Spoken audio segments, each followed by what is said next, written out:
Hi there, I'm Cherry Norris, former dating disaster, currently in a hot, happy marriage, here to help you meet and marry your man. And today we have a very special episode. We're in Hollywood with one of the most entertaining, inspiring, creative men you'll ever want to meet. But before I introduce you, I want to tell you a little bit about him. I first met him about 2.5 years ago when I decided to take a 6-week acting class for fun. And I learned that in our acting class, our lessons were pretty much exactly what I teach in dating class. So I ended up staying. And about a year ago, I started teaching. And it's all because of this man.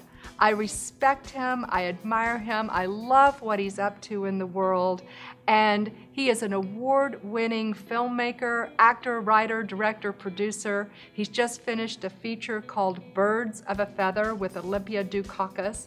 He owns and runs the hottest and fastest growing acting studio in Los Angeles and New York. There's a 6-month waiting list to even get in. And he's just written his very first book, At Left Brain, Turn Right. I am so honored to introduce you to Anthony Meindl. Welcome, Tony. Wow, thank you. That was like an amazing introduction. I didn't know you were a dating disaster before you had a transformation. Really? Dating. You were a mess. I was a mess. I love that. We teach what we have See, to learn. there's hope for everybody. That's right. There is. There is. If I can do it, anyone can. Absolutely. That's how I teach. I really believe that. I think the best teachers teach from, their own experiences of doing. And Yes. It doesn't mean we have it all solved, but I think that's why, we're in the trenches with them. Well, I love your book. Oh, well, thank you. And just, so we're clear. Yes. If someone hasn't heard of At Left Brain, Turn Right, how would you describe that to them? Well, I think the subtitle says it all. An uncommon path to shutting up your inner critic, giving fear the finger, and having an amazing life. I think it's about addressing the artist in all of us. It's really about getting out of the left brain dialogues that keep us stuck, keep us in limiting paradigms, keep us from pursuing our dreams and just getting out there and being activated in a new way. Right. And so I do find that in the work that I've been doing with not just actors, just people in general, that the thing that holds us back are the things that we tell ourselves that are holding us back.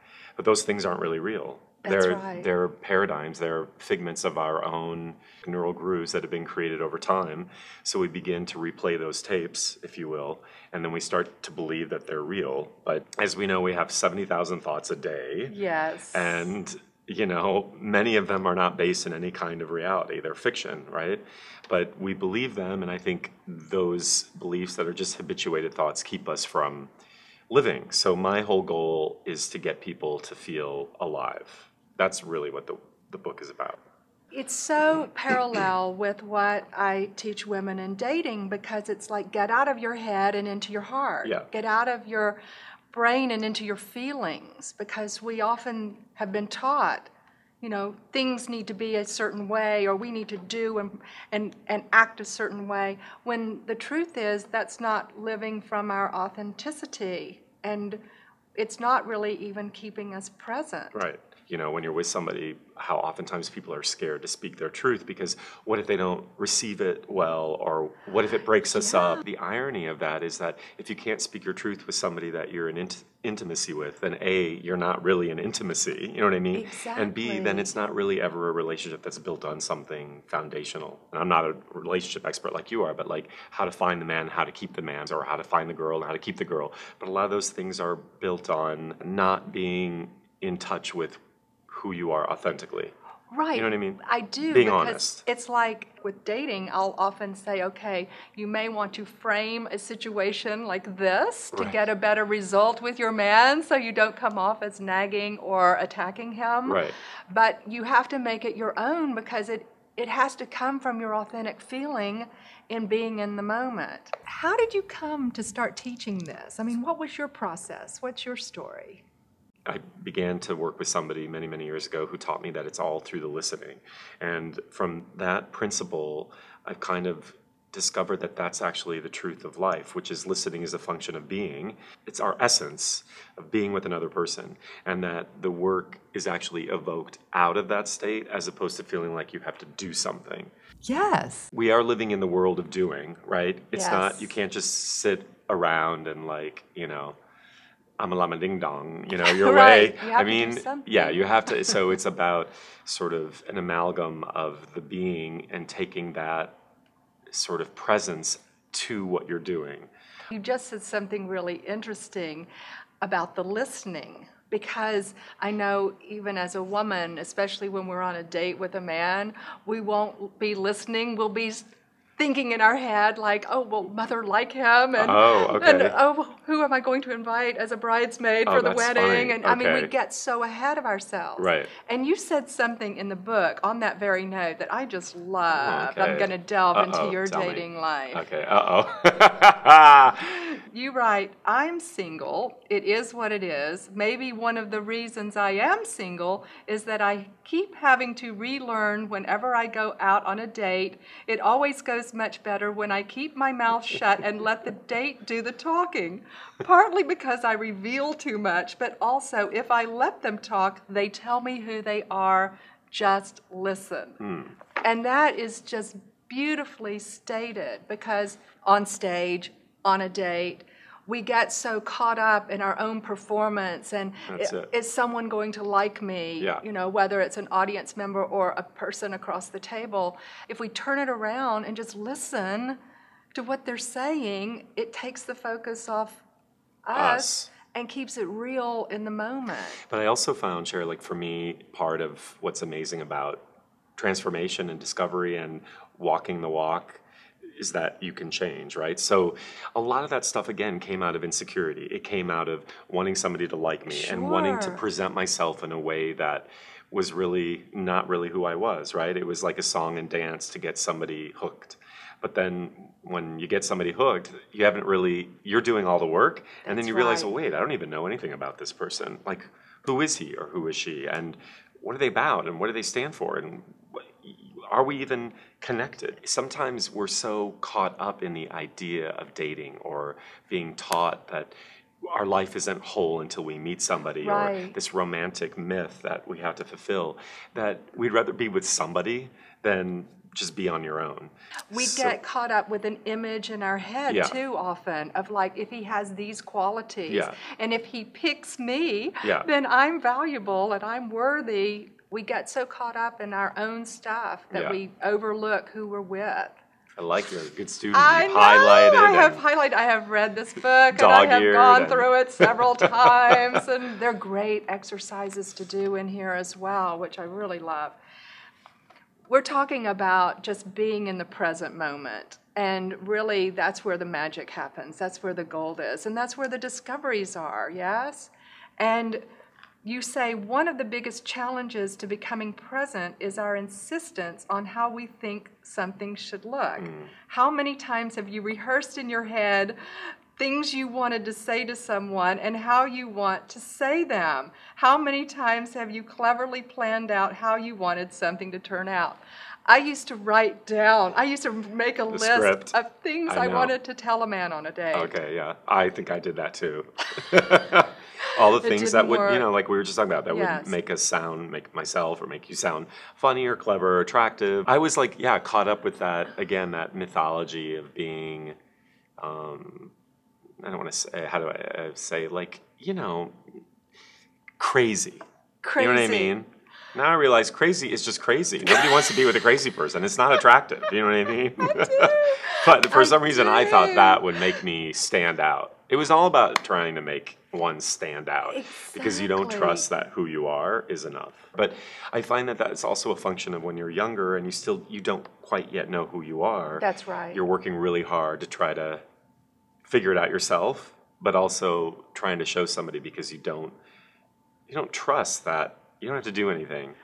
Well, you don't have to do anything. To what you just said about, showing up and being crazy, I was showing up and being so competent. I would just... You had it all together. Oh, yes, and I would just impress with how I fixed my own plumbing. And got my Well, then own I bet the car guys were insurance. like, well, what do you need me for? That's You know what I mean? right. Yeah, because guys That's have this right. desire to help and to take care of and to fix. Exactly. That's in And our hard wiring. and I was like, So, no, you I don't can have to do do it. that. I am so low Oh, see, maintenance. that's so funny. Yeah. Yes, yes. Yeah.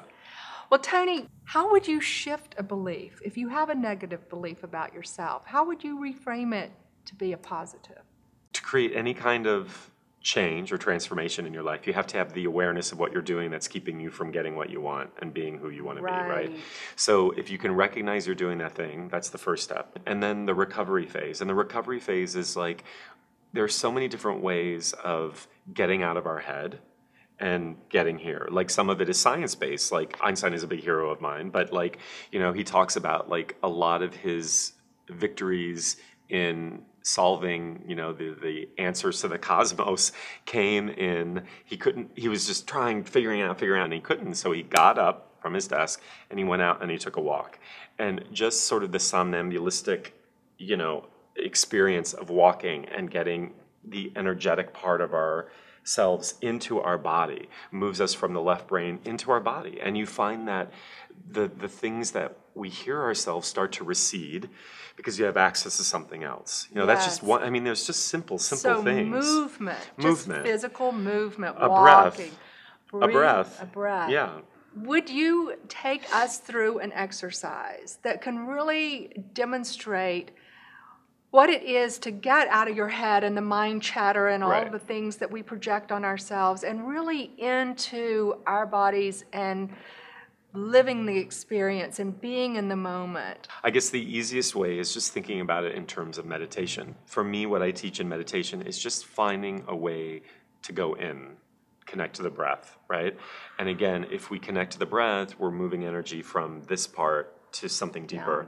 The two things that I hear are, I don't have the time. Right. Which is bull crap. My excuse. Oh, Cherry. I'm serious. Do you go to the gym? Yes. Okay, you have time to go to the gym. Do you eat breakfast? Yeah. You have time to eat breakfast. You got here today. You have time to get here today. Yes. You have time. It's just a little bit of rewiring. You got to get yourself in the chair. That's the first thing. So that's bogus. So that's never you'll get called on it. You can rationalize, I don't have time. I have 3 kids. But it's boring. No, okay, well, it is sometimes, yes. My meditation this morning was a little boring. Sometimes they are. That's not the point. The point is to get off the judgment of what we think that experience is supposed to be, just be in silence. And I think the second part that keeps us from doing it is we are led to believe that it's about not having thought, stopping thought. Right. And so a lot of people will be like, well, I can't do it because I'm thinking like, oh my God, I can't. Right. And that's not the point of meditation. The point of meditation isn't ceasing thought. You are always going to have thought until you depart the body. What we're going for is there is a gap between thoughts. There's science behind this. So as you, just like going to the gym and you're building a muscle, you know, it takes time to find the gap. And so it's just coming back to the breath as it's like taming wild horses. The thoughts are going to go, like you're sitting down, you're like, oh my gosh, I'm hungry, and oh my gosh, I have to go and make the bed, and oh, I have to, you know, right? The thoughts are just going to go what thoughts are, and you just keep coming to the breath. Keep coming back to the breath. We can do one really quickly, like if we want to. This would be a really great beginner sort of, introduction to meditation or simply being. So we would just close our eyes. Again, these aren't the best chairs. And you would just sit with your back up straight. Again, these chairs go back, but that's fine. You know, and your palms should maybe be open. They can also be at the base here, juncture of your pelvic region and your thighs, or here, whatever feels most comfortable. And you just want to feel like everything is aligned. It shouldn't feel, sometimes you have to overarch and correct yourself, but then you just want to relax in it. Yeah. Right. Okay. So you're not really holding any tension or anything. It's really all about relaxing. Yeah.